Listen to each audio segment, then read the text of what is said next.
Everybody's striking the band. We're going to Krazy Joe's concession stand. He's got popcorn, soda, and delicious wieners. Forget all the shows over here for grass is greener. He'll talk about movies and TV too. Krazy Joe reviews them all for you. He says go to eat or go into one. Join Krazy Joe and get all the fun at Krazy Joe's concession stand. Krazy Joe's concession stand. He knows movies like the back of his hand. At Krazy Joe's concession stand. Keep wearing those pajamas.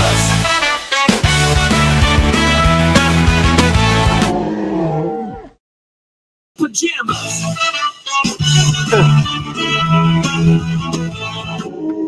Hey guys, hey guys, sorry we're getting a double recording here. I apologize for that.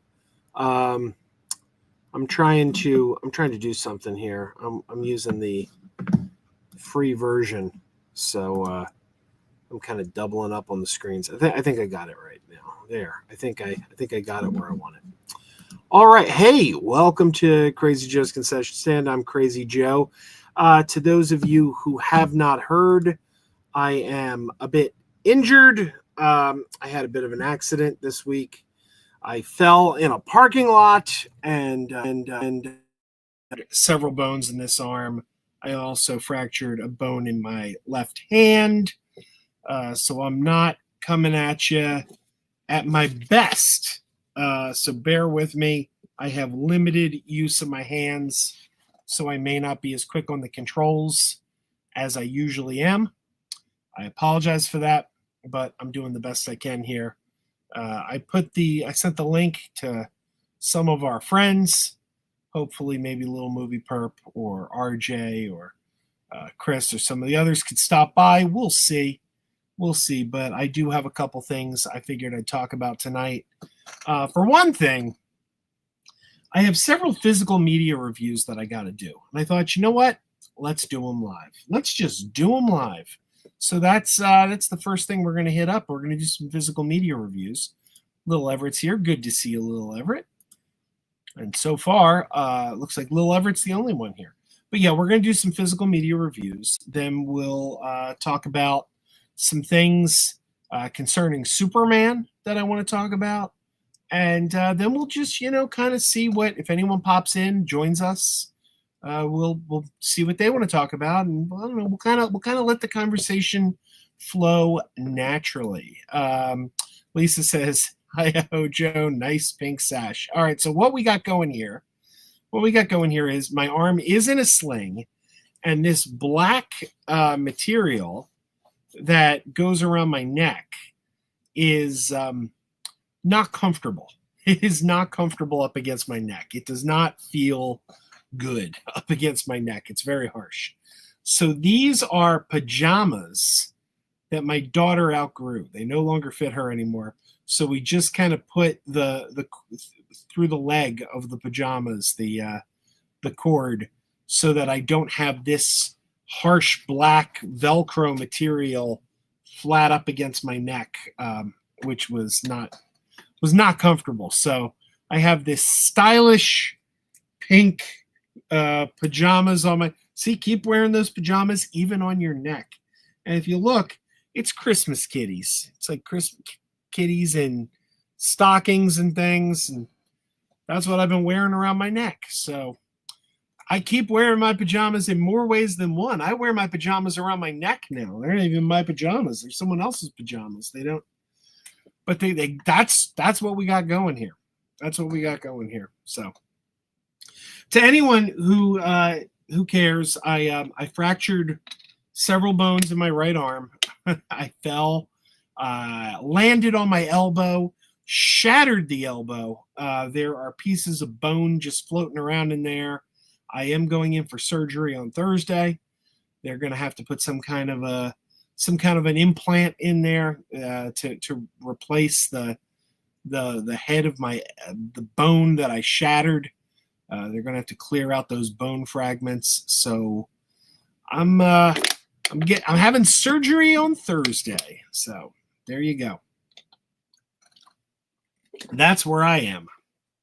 I'm not in a whole lot of pain though. I mean, I just have it's a pain in the neck more than anything. It's inconvenient. I can't drive. I really can't use this arm. I'm kind of moving the mouse with it because I don't know. What are you going to do? And this one I have a brace on, and the brace comes off. Lisa says, can't believe they're leaving you in that dinky sling until Thursday. Yeah, I'm not too happy. I can't wait for Thursday to get here. I'm actually really looking forward to my surgery. That might sound weird. But the way I see it is right now, I'm in a sling. I have limited use of my arm, and I'm not actively experiencing the healing process because they haven't done what they need to do to make it heal. So here I am, inconvenienced and not healing. I want to get to the point where I'm inconvenienced and healing. And that's not going to happen until Thursday. So Thursday can't get here fast enough. Just give me that damn surgery. I'm ready for it. All right, let's get on to the physical media reviews. First physical media review I have for you today. Please bear with me. I am with limited mobility. But we're going to do a 2-for-1.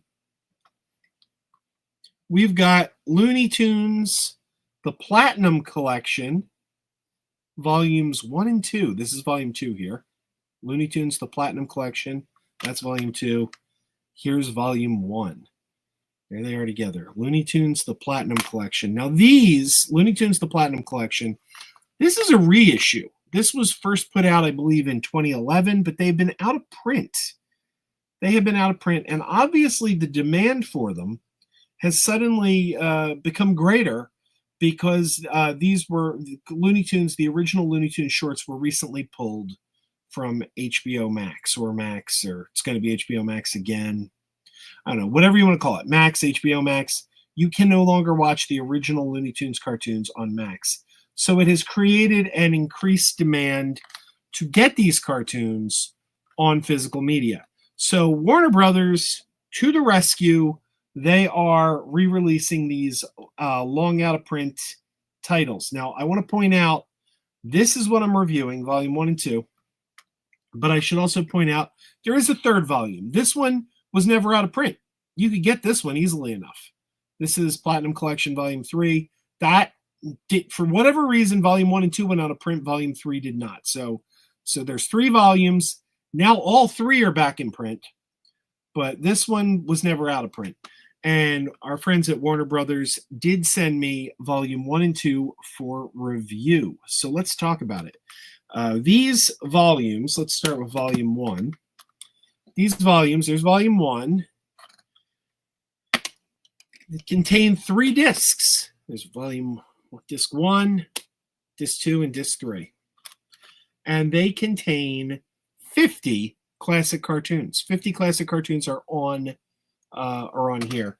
Now, I will tell you right off the bat, one thing that is disappointing is there's no guide. There's no guide to the cartoons. There's no, sometimes, with the discs will tell you the titles of the episodes. If it's a TV disc, they'll put the episode titles right on the disc. Not the case here. Sometimes they'll list the on the packaging right here. They'll list the titles. Not so. Sometimes they come with a booklet. Not so. You got to pop these discs on to find out which cartoons you're getting. They don't even tell you on the case. On the case, all it says to us on volume 1 is 3-disc collection featuring 50 theatrical shorts, dazzlingly remastered and presented in a stunning audio and visual experience. Fun begins on disc 1, where you'll find Bugs Bunny, Daffy Duck, Porky Pig, plus Roadrunner and Wile E. Coyote, Pepe Le Pew, Foghorn Leghorn, Speedy Gonzales, and a dizzily delightful showcase of cartoon icons at their best. Disc 2 explodes with one-shot classics, complete collections from Marvin the Martian, Tasmanian Devil, Witch Hazel, Mark Anthony, and Ralph Phillips. So there you go. That's disc 1. And then we get to disc 2. There's just volume 2. Again, these just came back on the 24th, June 24th. These went back on store shelves. Again, we get 3 discs, same format, disc 1, disc 2, disc 3. Again, no listing of the actual cartoons, which is disappointing. This one, the back reads, look who's back with some more gags, more laughs, and more signature showcases. Make way for Looney Tunes Platinum Collection Volume 2, 50 animated theatrical shorts remastered in high-def Blu-ray. Disc 1 selections focus on the core characters Bugs Bunny, Daffy Duck, Porky Pig. Disc 2 features hilarious one-shot classics, complete with escapades of Cecil the Turtle, the all-purpose adversary of Nasty Canasta, Bashful Beaky Buzzard, and the hilarious Hungry A Flea. Saving the best for last, Doc. Disc 3 serves up fun and insider info with its bonus features, legendary animators. All right, so now what is great about these Volume 1 and 2 of the Platinum Collection and Volume 3 is they do collect a lot of, not all, but a lot of the shorts that were originally on the Golden Collection. And the Golden Collection was, for a while there on DVD, this was the best collection you were going to get of classic Looney Tunes shorts. Now, recently, you may realize that there was issues with disc rot, where some old Warner Brothers discs that were made at a plant in Pennsylvania in 2006 have stopped working. And a lot of people have reported these Looney Tunes Golden Collections among the ones that have been giving them trouble. So if you have the Golden Collection and you're like, well, I got disc rot, my discs aren't playing, you're going to want to pick up these Platinum Collections. It's not going to replace every short that was on these DVDs, but you'll get a lot of the core ones. In fact, my favorite, One Froggy Evening, the Singing Frog, that's on the Platinum Collections. Now, I want to point out, I did not experience disc rot on my Golden Collections, and I noticed that my discs all say on the back, I don't know if you can see this, made in Mexico. Made in Mexico. Now, they say that the disc rot happened for discs that were published in Pennsylvania, so maybe I lucked out. Maybe my Golden Collection just wasn't made in that factory, but I am very paranoid. I haven't experienced any disc rot yet, but I keep thinking, well, it's on the list. Maybe it just hasn't hit me yet, you know. Sometimes they take a little longer than others to rot, but these could go at any time. So I've been anxious to get them replaced. So I'm very happy that these have been re-released. So as of June 24th, you can get the Looney Tunes Platinum Collection, Volume 1 and Volume 2, wherever you get your physical media. These are not by Warner Archive. I don't. They're not marked Warner Archive, so you should be able to get these just about anywhere. Warner Archive titles are made on demand. You're only going to be able to get them online. But these, that's not the case. So you should probably have more options on where you can get them. Not that a whole lot of brick and mortar stores are carrying physical media anymore. So I don't know. You never quite know, do you? But yeah. So thank you to Warner Brothers for sending these for review. I appreciate it. If you're a fan of classic Looney Tunes, and you should be, if you're not a fan of classic Looney Tunes, why are you not? That's the question. These are definitely something you're going to want to pick up, especially as these classic Looney Tunes shorts are starting to disappear from streaming services. So physical media is the way to go to preserve these. So thank you, Warner Brothers. I can't recommend these enough. They look great. They all are presented. They look high definition. They all look great. And I mean, these are the best of the best as far as cartoons go. And even though this was not sent to me for review, don't forget Volume 3 too. I mean, you're going to want all 3 volumes of this. So, all right. That was our first physical media review. I do have a couple others. We're just kind of getting it all done because, look, I'm not at my best. It's not easy making videos right now, so we're doing what we can. Let's look at the chat here. We got CJH here. Good to see you, CJH. If you want to come in later, let me know. And Lisa asks, do I know how much they're charging for those? I believe they go for about $24.99 each, if I'm not too mistaken. Let's check Amazon real quick, see what Amazon's got them up for. Looney Tunes Platinum Collection. Volume 3, which is the one that was not sent for review, that's been consistently available, is currently listed at $29.99 on Amazon. And volume, why is there no price? I found them on Amazon and they don't have a price next to them.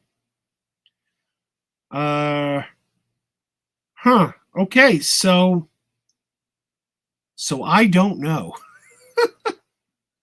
I don't know, and I don't know why it's not listed. Quite frankly, it should be there, shouldn't it? It should be there. Wow. Okay, yeah, I'm sorry. I do believe it's about $25, but for whatever reason, Amazon isn't showing it. I don't know. All right, let's get on to the next physical media review. This one is one I'm excited to talk about because I love this show. I love this show. And anyone who knows me or anyone who's known me for any length of time knows that I love Masters of the Universe, He-Man and the Masters of the Universe. My wife and I bonded over Masters of the Universe. When we first met, I told her, I collect He-Man figures. And then I found out she has this great childhood love that continues to this day of She-Ra, He-Man's twin sister. So we kind of bonded over Masters of the Universe. One of our first dates was we went to dinner and then went back to her place and watched the Dolph Lundgren Masters of the Universe movie on Blu-ray. That was one of our first dates. So available now on Blu-ray, Masters of the Universe Revelation and Masters of the Universe Revolution. This is the series that was created for Netflix, and it was executive produced by Kevin Smith. And if you are a He-Man fan, a Masters of the Universe fan, this one is a must-have. There have been several He-Man revivals, including another Netflix show that was done with CGI animation that I didn't care for. There was the She-Ra Princess of Power show for Netflix that I didn't care for. But this one is one of the best. This series is a sequel to the Filmation TV series. In fact, part one, for the first season is Revelation. The second season is Revolution. But the Revelation season springboards off a classic episode of the Filmation. And that's the episode where we find out who Teela's real mother is. And if you remember that episode, it was a first season episode of the original Masters of the Universe. Teela finds out that her mother is actually the sorceress of Castle Grayskull, and she's not supposed to know that. By the end of the episode, she forgets, but she's told it will be revealed to you when you're ready to know, when they erase her memory. And that's where Revelation picks up. It's about Teela finally finding out that she's the daughter of the sorceress and that she's destined to be the next sorceress. Now, when this show aired on Netflix originally, there was a lot of bad faith criticism about it. There were a lot of online grifters that were trying to say they're trying to turn Teela into the next He-Man. They've sidelined He-Man to focus on Teela. They're trying to say Teela is going to be the next He-Man. And those guys who were making those claims really demonstrated that they do not know the property or the lore of Masters of the Universe. Because anyone who did know Masters of the Universe, anyone who was there in the 80s, immediately realized this isn't them turning Teela into the next He-Man. She's going to finally find out she's the sorceress. And anyone who knew the franchise knew that. But some people, some bad faith grifters were trying to turn this into a culture war thing, and it never was. In fact, this show is so reverential of the Masters of the Universe lore. Like, this is like a love letter to the fans, basically. So then we got a really good second season, too, called Revolution. And what's interesting about the second season, Mark Hamill does the voice of Skeletor in both season 1 and season 2. But they introduced Skeletor's alter ego, Keldor, in season 2, who is He-Man's uncle. And when they introduce Keldor, he's voiced by William Shatner. So what's interesting about season 2, Revolution, is you've got the lead actor from the top 2 sci-fi franchises of the 70s and 80s, Star Trek and Star Wars, voicing the same character. Because William Shatner, Captain Kirk, is Skeletor in his Keldor form, whereas Luke Skywalker is Skeletor in his Skeletor form. That's awesome. Anyway, let's take a look at this. Mill Creek put this out, and it is in a really nice steel book. Okay, so this slips on and I should show you this. Okay, so this is what it looks like. It's got a slip sleeve. It's got the titles on there. On the back, you've got the information about the 2 seasons. But this is a slip sleeve. This comes right off, and underneath you have this steel book. Look at that. That artwork is fantastic. That artwork is just how can you be a Masters of the Universe fan and not be into this? I don't know. Look at that. All right, so then we have on the inside 3 discs. The first season is spread out over 2 discs.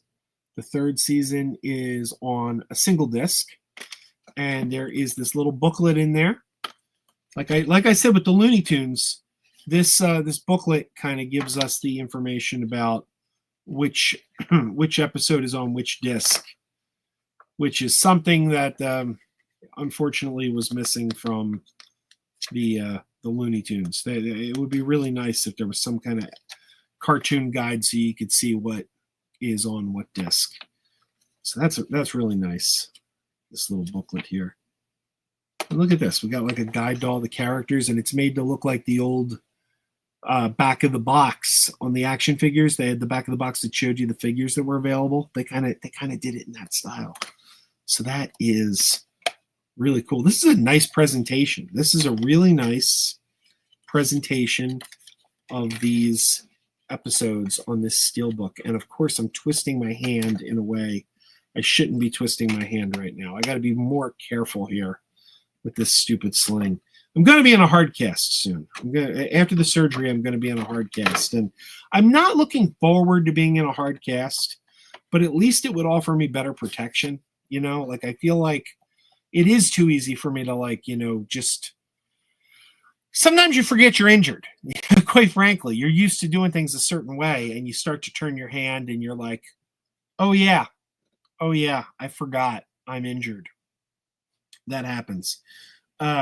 So that's unfortunate. But anyway, back to Masters of the Universe. This is really nice. You can get this available now. It's a steelbook. This was sent to me for review by our friends at Mill Creek. I want to thank Mill Creek for sending this. Huge He-Man fan. I love this. So thank you, Mill Creek Entertainment. All right, last one. This is going to be our last physical media review, and then we'll get on to some other stuff. And that is, look, I skipped this movie in theaters. Everyone who knows me knows that I am a theater enthusiast. I always tell people, go to the theater, go to the theater. The best way to see anything is in the theater. And I do believe that.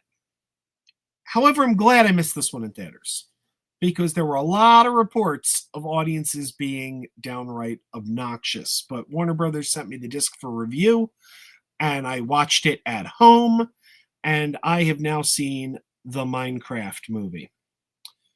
And let me tell you something. It's a pretty entertaining movie. I don't know anything about the video game Minecraft. I know nothing about Minecraft. I've never played it. I don't know anything about it. This movie was my first and only introduction to this world, and I had a good time with it. This movie is directed by Jared Hess, the director of Napoleon Dynamite and Nacho Libre. I like Napoleon Dynamite. I like Nacho Libre. And I was told if you like those movies, if you like Nacho Libre and Napoleon Dynamite, you're going to enjoy this. And yeah, I did. We got Jack Black in here. We've got Jason Momoa. And I'll tell you, this girl right here on the end, I was looking at her. I'm like, why does she look familiar? I couldn't figure out who she was. I'm like, she looks really familiar. So I looked her up. She's Wednesday Addams' roommate. on the TV show Wednesday. Like, that's why I recognized her. She looks different in this. She doesn't, her hair's a different color. But I looked at her. I'm like, I know her from somewhere. So yeah, it's Wednesday's roommate. But it's about this other world called what do they call it? The outer world or the overworld or something. And there's an orb that can help get you. I mean, the story is very silly, but they're all trying to get this orb, and the joke is it's called an orb, but it's a cube. It's a cube because everything in the Minecraft world or the overworld is cube shaped. But they all kind of get sucked into this world, and they're trying to protect this orb from the bad guys. The highlight of this movie is Jason Momoa. Jason Momoa is ridiculous in this film. It felt to me like he was doing an impression of Randy Macho Man Savage. Like I was like, was he trying to do Macho Man? He's not doing the voice. Like he's not, oh yeah, not like that. But the look of the character, the way he dresses, his sunglasses. He plays like a 1989 video game champ. He's the champion of a video game called like Hunk City Rampage. Ridiculous looking game, kind of like Bad Dudes or something, but sillier. And I laughed. I found this movie to be quite entertaining. Jason Momoa steals the show. Jack Black's quite good too. But yeah, I'm glad I didn't see this in theaters because audiences were being downright obnoxious, and I would not have enjoyed that. But this is a fun film, and it's a silly movie. I laughed from start to finish. I had a good time with this. So I'm glad I saw it. And I'm glad I didn't see it in a theater with obnoxious people throwing stuff at the screen because I would have hated that. You got to respect the sanctity of the theater. You have to respect the sanctity of the theater. That's what I believe. All right, so let's talk about the disc. Let's talk about the disc. This is the 4K disc. What do you get here? Okay, look, I've already pulled the slip sleeve off. But as you can see on the slip sleeve, you get the 4K Ultra HD and a digital code. You get a digital code that redeems in 4K, and you get a 4K disc. No Blu-ray. There was no Blu-ray in there, just the 4K. But you get a bunch of special features. I will hold this up. Let's see if you can you read that? Is it focused? If not, I will read it to you. Building the World of Minecraft, Block Party, Creepers, Zombies, and Endermen, Oh My, a Minecraft movie, Pixel Pals, Minecraft movie, Block Beats, Marlene, and Nitwit. Now, I watched all those. They didn't really stick with me. I mean, it's nice that they put some special features in there, but they weren't the kind of special features that really stuck with me. So I can't say too much about them. If you like the movie, though, you'll probably want to watch that stuff. But yeah, this is a fun movie. It's a fun movie. It's a shame that its theatrical run was marred with so much controversy due to the bad behavior of the audience. So there you go. Thank you to Warner Brothers for sending me this for review. And you can pick this up in stores now. So that's it for our physical media reviews. I want to check real quick, see if anyone's popping in.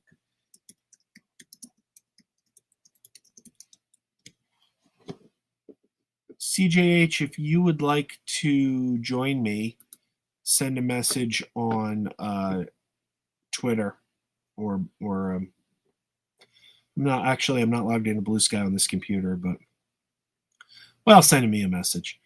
I am overheating down here, man.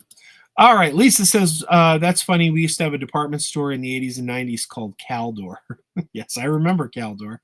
CJH asking what happened. I had a disagreement with gravity, and gravity won. I fell down. In a parking lot, unfortunately. Retro Machine is here. Good to see you, Retro Machine. And James Borland's here. Thank God my teacher did not overreact to Chicken Jockey, or my theater did not overreact to Chicken Jockey when I saw the film. I thought it was fine.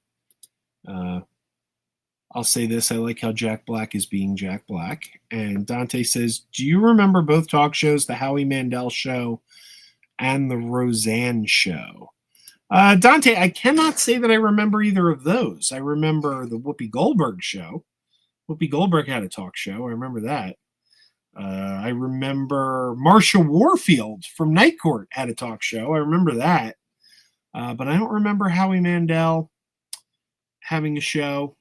And I don't remember Roseanne.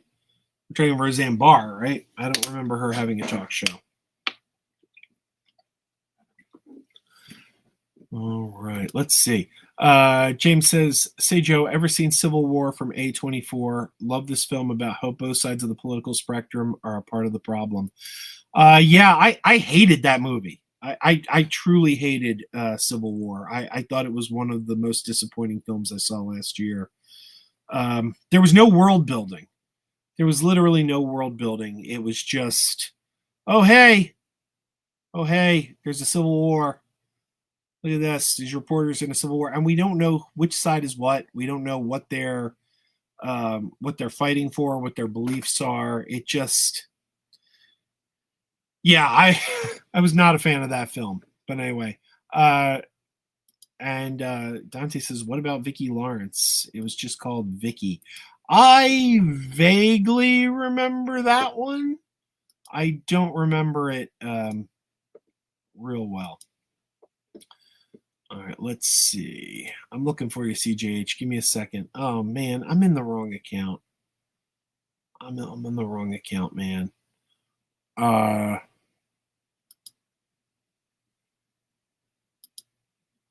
right, hang on one second. Give me a second.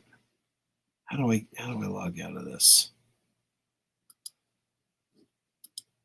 You sent a DM to Crazy Joe, but I'm actually in as Crazy Joe the Third. So give me a second. I'll log in to the other account.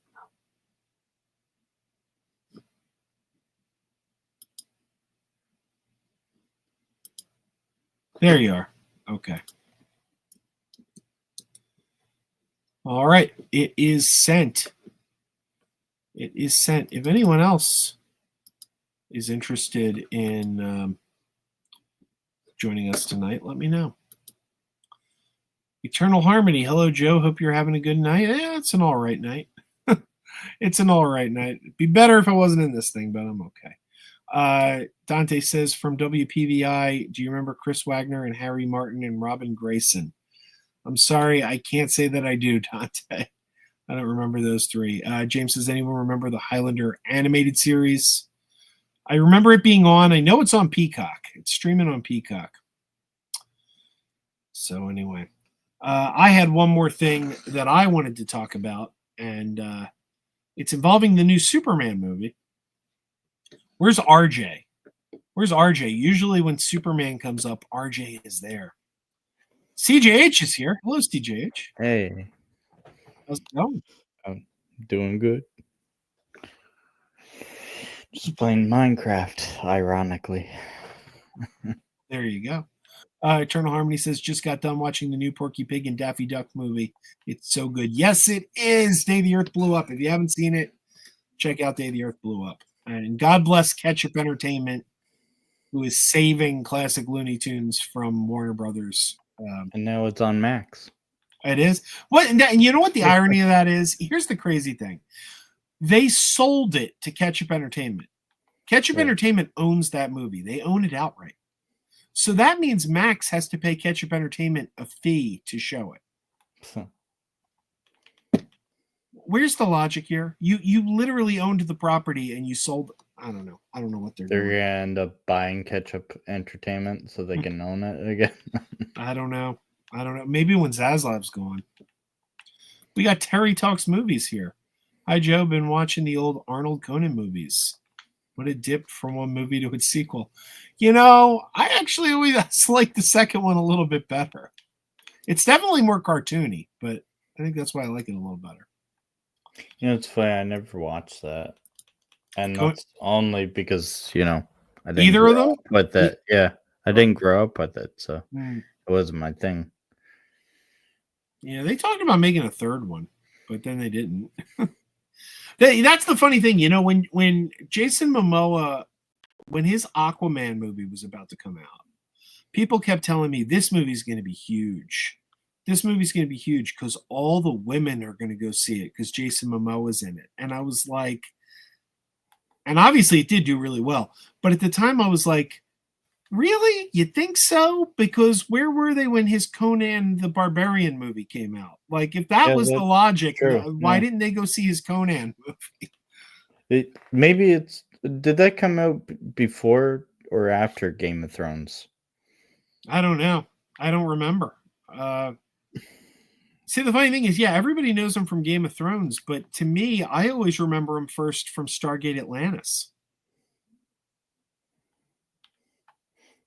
That's where I first saw him. Yeah. Apparently, he was on Baywatch before Stargate. I didn't even know that. Yeah. I don't know. I never watched Baywatch. But... Well, CJH, I'm glad you're here. I want to take a look at something. Have you heard of this guy? Have you heard of this guy, Harsh Critics? No. Unless I'd have to see. Is it like a Twitter thing or?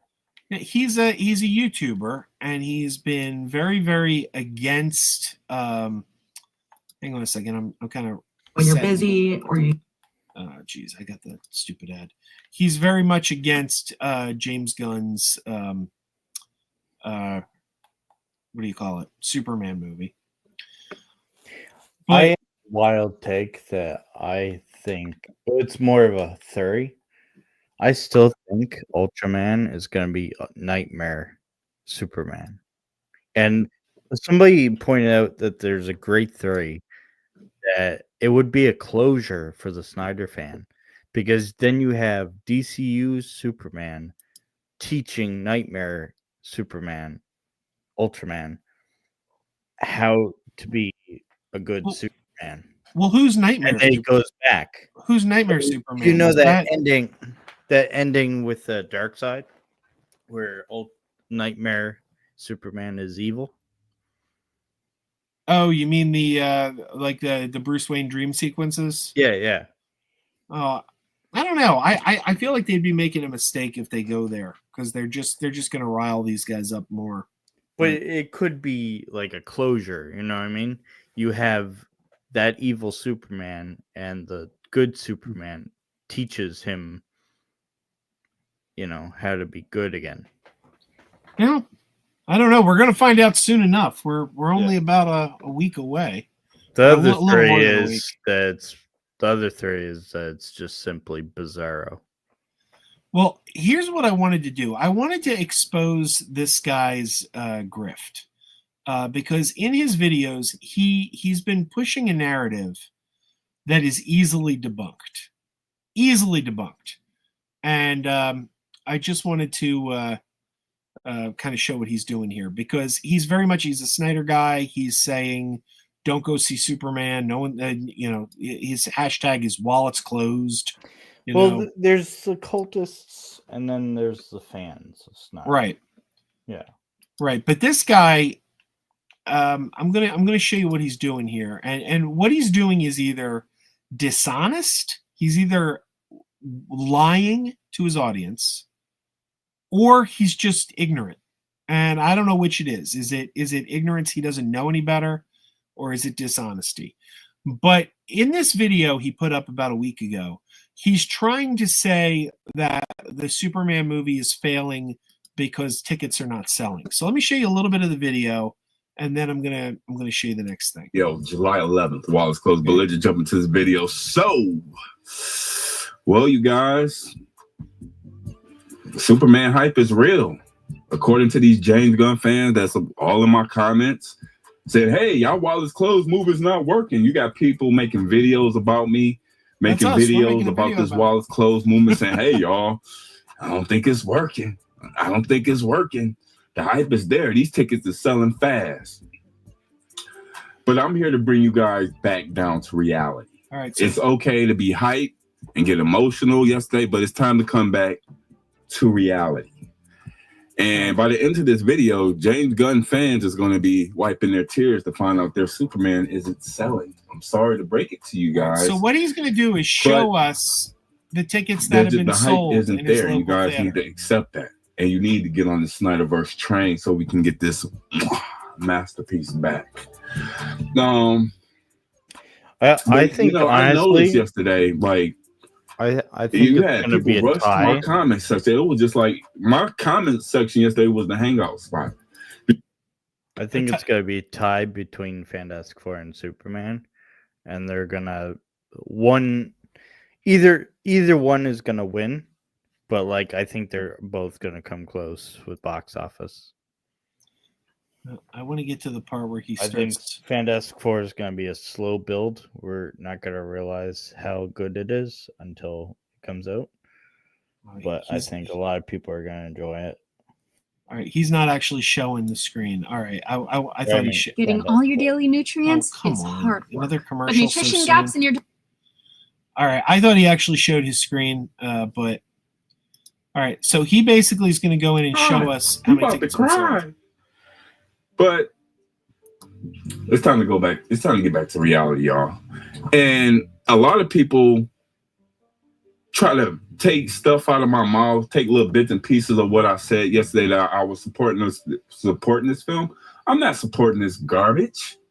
That trailer yesterday was trash. All right, get on with it, fucking man. trash. What do I look like handing my money to that mediocrity when we had this beautiful masterpiece? That's He's right. gonna This is be a first in masterpiece line though. that if we don't get it back, then DC Studios don't ever get our money. This is how it's going to be moving forward. All right, but get to it, dude. I want to. let's just jump into this video. And shout out to all the clowns that's been making videos about me. I mean, you guys really don't like me, you know. I mean, I had some white dude in his late 60s saying harsh critics, he's negative. But my thing is, why do you guys watch the video? He talking about you? It's not making sense to me. I'm certainly not in my late 60s. I'm for Snyderverse.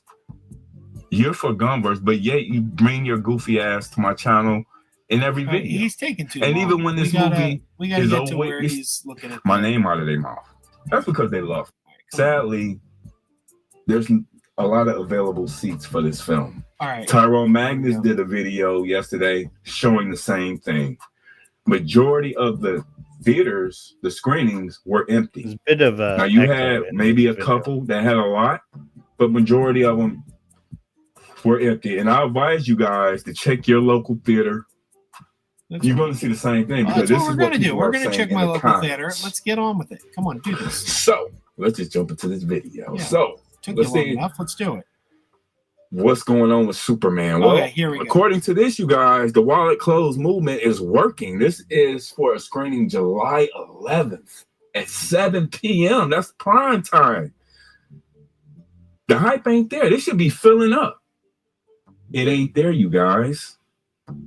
It's not there. I'm sorry. This is proof of it. And this is Fandango. They can't even shield for they can't even make this shit up themselves. Let's see what else we got. Ooh. 4 tickets. 4 tickets. Look at all those empty seats, though. That looks like filled seats. But the wallet's closed movement ain't working, huh? I think it's working. I really think it's working. See what else we got. I'll give him like one more. Oh, damn. Then we'll. No tickets. This is a screening for July 11th at 10:35 p.m. And this is what, on a Friday? Weekend? They're not coming out, you guys. Damn. Where they at? All right. So that's enough of that. I'm gonna basically expose why he is either lying to his audience or willfully ignorant. Because he's showing you the tickets that that the available seats and saying, "Oh, you see, they're not, buying the tickets. The tickets aren't sold." Blah blah blah blah blah. Okay. But he's also making the claim, and geez, I don't have my damn password here. Might have to rely on like good word of mouth if the movie's good. Well, here's the thing. Because I think DC brand itself has been damaged. by Well, bad well, movies. yeah, but basically he's being dishonest. I'm going to tell you why he's being dishonest, because he's looking at pre-sales and he's basically saying they haven't sold the tickets, and this was a week ago, so this was like 3 weeks before the movie opens, and his attitude was like, well, if this movie's a hit, everyone should have tickets, right? Everyone should have tickets. But here's the thing: this guy has also been going on about how everyone is going to see Jurassic Park Rebirth. And he's like, oh, Jurassic Park Rebirth, that's what everyone's going to go see. Everyone's going to see Jurassic Park Rebirth. So he's been going on and on and on about how Jurassic Park is going to make all the money and Superman is failing. Okay. Well, guess what? Jurassic Park's opening. I haven't heard a single person talk about Jurassic World. Well, here's the thing. Jurassic Park's opening sooner than Superman. It's opening July 4th weekend. It's a week earlier. This is opening night at about, what time is this? 7:13 p.m. This is prime time on July 4th. Okay? 2 tickets sold. 2 tickets sold for Jurassic Park. All right, let's go to a different showtime. And by the way, I'm not trying to say Jurassic Park's going to fail. That's not what I'm saying here. What I'm saying here is he is giving you a dishonest argument, because pre-sales do not sell out anymore. That's not really a thing. Pre-sales don't really sell out anymore. Here's 7:15 on opening night of Jurassic Park. Let's see this slowly load up. Okay, look again. Yeah, much better. It's because I don't know if it's a thing down in your guys' movie theaters, but when you buy tickets online, there's an extra fee. Yeah. Oh yeah. Yeah, and there are a lot of people, they don't plan 3 weeks in advance. The average person doesn't plan 3 weeks in advance to go to the movies. Like now, I got tickets for They Superman. just show up. I'm a hardcore fan. I got tickets 3 weeks in advance. That's not what most people do. Now, Jurassic Park, this movie's going to make a ton of money. It's going to make a ton of money, but that is not a sold out show. That's opening night, prime time, and it's looking all right. That's a few days from now, and that's not a sold out show. And we saw July 4th. July 4th is a big movie day. People go to the movies on July 4th. Like 3 tickets were sold. So his lie is that, oh, these pre-ticket sales, man, if they're not sold out, if they're not selling tickets, that means your movie's going to fail. But the movie he's pushing and telling you everyone's going to go see is showing similar things to Superman. And that's because we don't live in a time where people pre-buy tickets. They don't do that. I think Jurassic Park's going to do great. I think Superman's going to do great. But these pre-sales don't tell you the story. Now, what does tell you the story is that Superman had the best pre-sales of any movie this year. So that tells you something. But look at the Jurassic Park. That's opening night. That's prime time. That's not sold out. The second in my theater. Yeah, and I think this is the second. These seats that I have up here now. July 2nd at 7:15 p.m. We can find another showtime too. I will say this, locally, Superman wasn't being advertised until recently. But even still, I think it's being advertised better than either Jurassic Park or Fantastic Four. I'm seeing more trailers for. I saw more trailers for Fantastic Four. Here's a different theater. Let's check out the 8 o'clock at this theater. And, it's way back Wednesday, so it's going to be a little bit cheaper. All right, let's say we want 1 ticket. Not really buying any, but just want to... Oh, you know what? This theater, I know this theater. They don't make you reserve seats, so they're not going to show us the seating chart. We're not going to be able to see the seating chart there. All right, let's see. This is a big theater.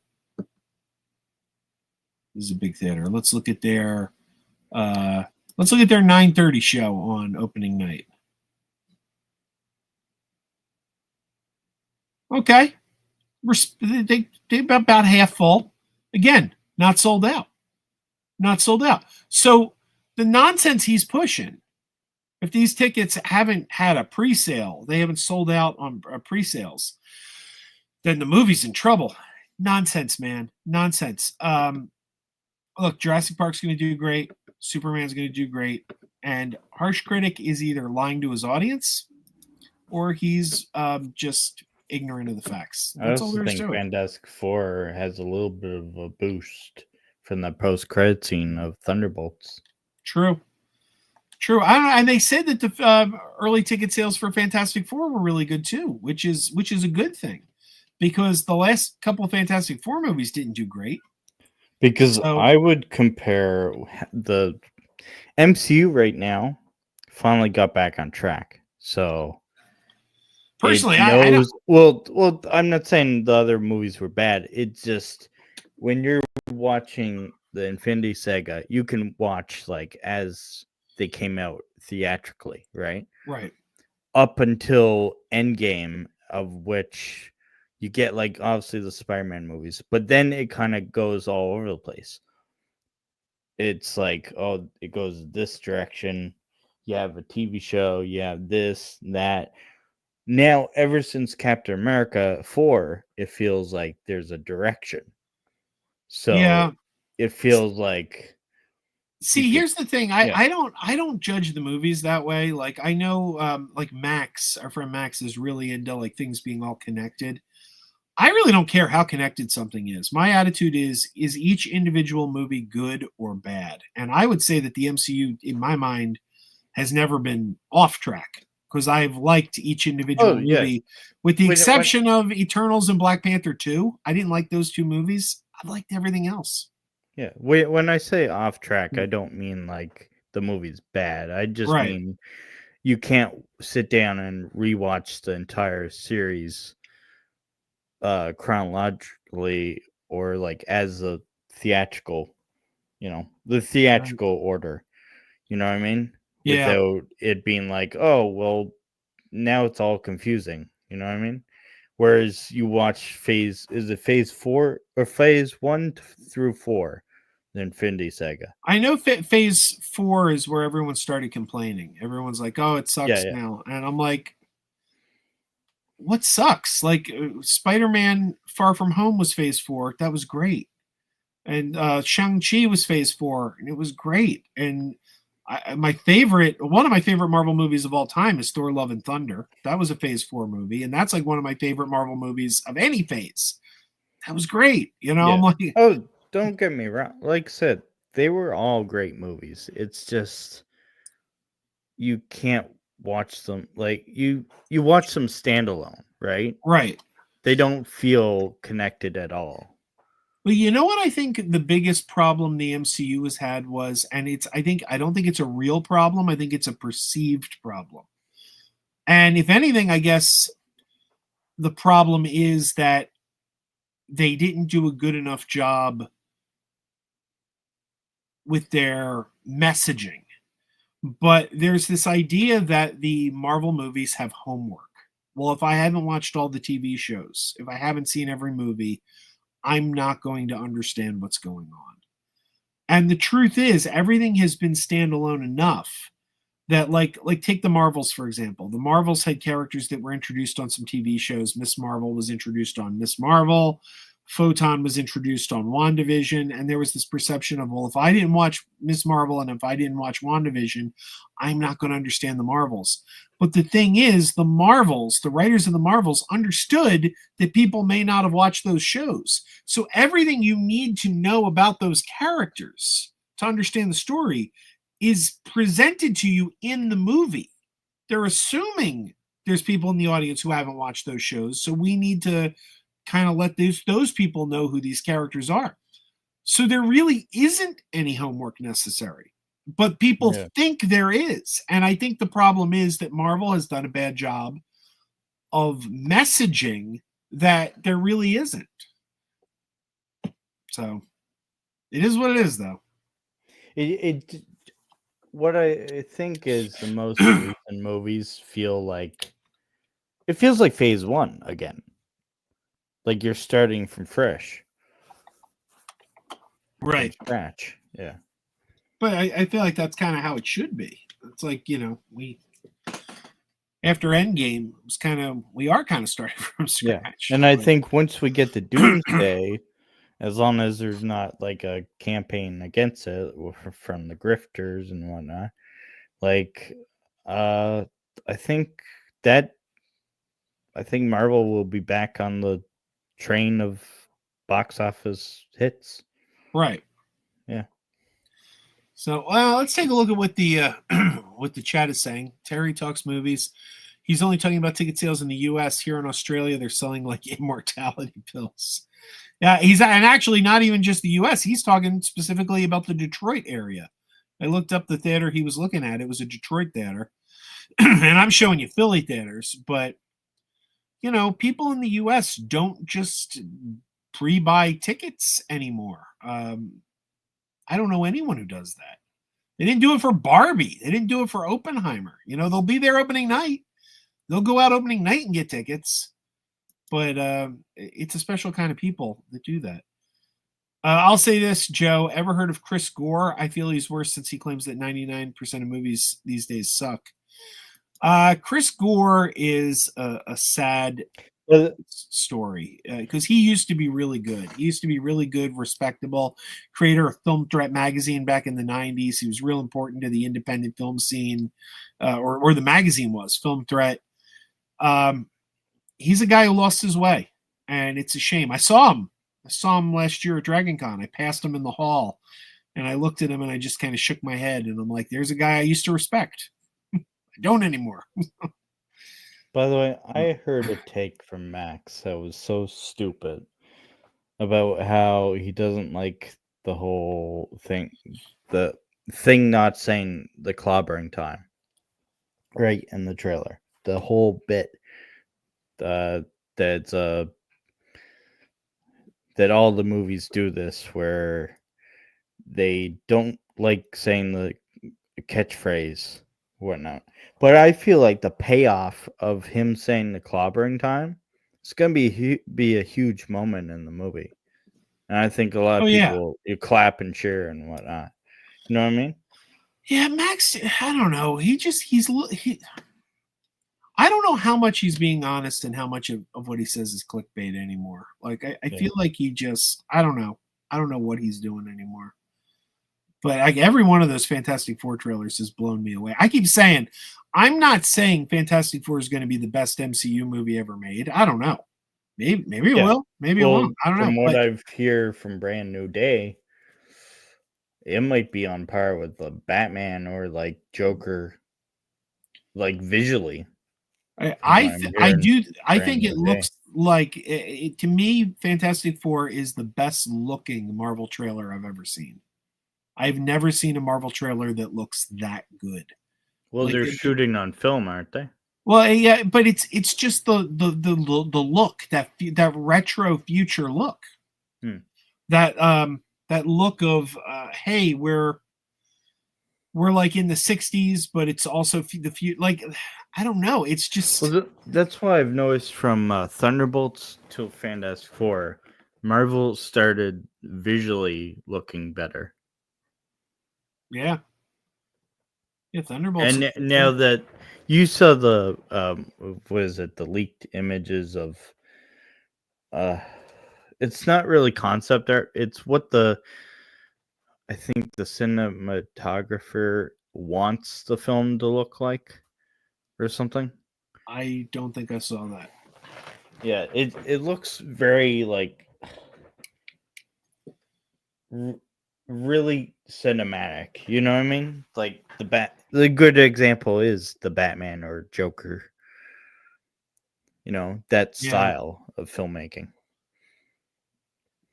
Well, we're coming up on an hour, and quite frankly, I'm overheating over here. I need to go sit in front of the fan. This thing around my neck does warm me up a little more than I like to be. So I'm lucky that I'm in a basement apartment. That's so that means cool. That means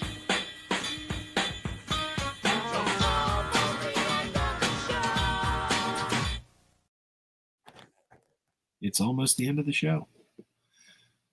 Let me catch up with some of the chat here. James says it's a shame that HBO Family is shutting down. I can't say I'm familiar with HBO Family. Didn't Jurassic Park Rebirth also get its detractors for people who don't like the Jurassic World trilogy? First of all, I gotta tell you, I hate the phrase Jurassic World trilogy. I hate. I don't understand it. You know what? It would have worked for the first one when they did Jurassic World because it's supposed to be a big theme park, right? Right. But once that should have been it. That they should have went back to Jurassic Park. Yeah, Jurassic World. The working title of Jurassic World was Jurassic Park 4. Jurassic World is the fourth film in a franchise. It is not the first film in a new franchise. It's a part 4. So I don't like that people that like. I remember when Fallen Kingdom was in development, I kept hearing people go, "They're making a Jurassic World 2," and I'm like, "No, bullshit. They're making a Jurassic Park 5." They literally have you don't get to renumber trio. it. They literally have the trio in the last film. Right. You know what I mean? Right. But I love, I hated Jurassic World Dominion. I couldn't stand Jurassic World Dominion. Funny? And this might be the fact that I have a little bit of bias because I went to see it with my family. I kind of enjoyed it. The only thing I didn't like is that the focus was less on the dinosaurs and more on the locusts. Yeah. But I didn't mind it. Well, my biggest problem with it was I love Fallen Kingdom. Like, I think Jurassic World Fallen Kingdom is the best. Best Jurassic Park I hated sequel. that when I first watched it. I loved the opening. Then I watched it a second time. I was like, I finally get it. I get what they're going to do. Well, I keep saying, number one, it's the only Jurassic Park sequel that did something different. Every other one brought more people have the theme. Well, it brought more people to the island. Like everyone, like someone comes to the island, whether it's the original island or the site B, they go to the island. The dinosaurs are there. This is the first one that really went in a different direction. And I keep saying it was a haunted house movie, but instead of ghosts, there were dinosaurs. You had the dinosaurs in that house, and it was like a haunted house, but with dinosaurs.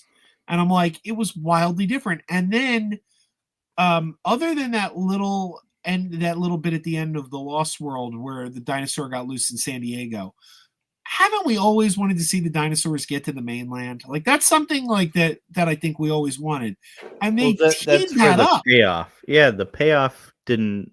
Right. It didn't work. It was like it could have been like Planet of the Apes, but with dinosaurs. Right, but it was like they got loose at the end of Fallen Kingdom, and you're like, here we go. Next one, the dinosaurs are on the mainland, and then the next one's like, well, we rounded up all the dinosaurs, and you're like, you had teed us up for this great sequel, and then you undid it off screen. Yeah. Why? So I don't know. I love Jurassic World. I love Jurassic World Fallen Kingdom, and I did not like Dominion. And you would have had a great payoff with like the trio too, right? Sam, is it Sam Neill? Sam Neill and like him running into a raptor out in the open would have been great. You know what I mean? Yep.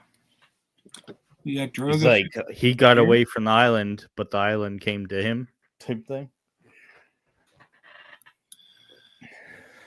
I was also for a while there. I thought the new movie was going to be set on Site B, but turns out it's a brand new island. Oh, really? Yeah. I didn't even know that. Yeah, it's Site C. Anybody know where Perp is tonight? I thought maybe Perp would join us. We haven't heard from him. Maybe he's busy.